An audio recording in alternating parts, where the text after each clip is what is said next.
Grab project, gravity assisted pulse motor update. We've fabricated the new rotor for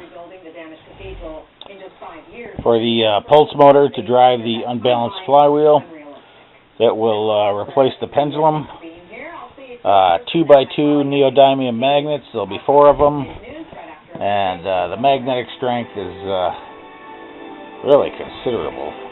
So we should have good results with the heavier wire coils, electromagnets, and we'll post results when available. Word of warning, these neodymium magnets are very dangerous. I actually damaged myself today, so if anybody else is attempting this, please exercise extreme caution.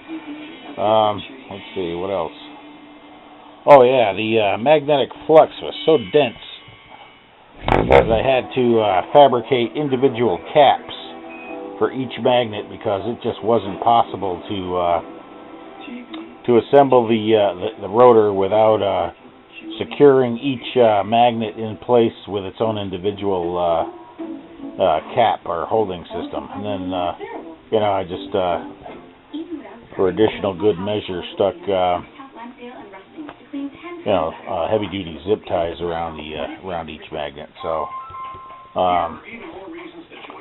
there again, because north, they're all facing in, the flux density is really enormous, and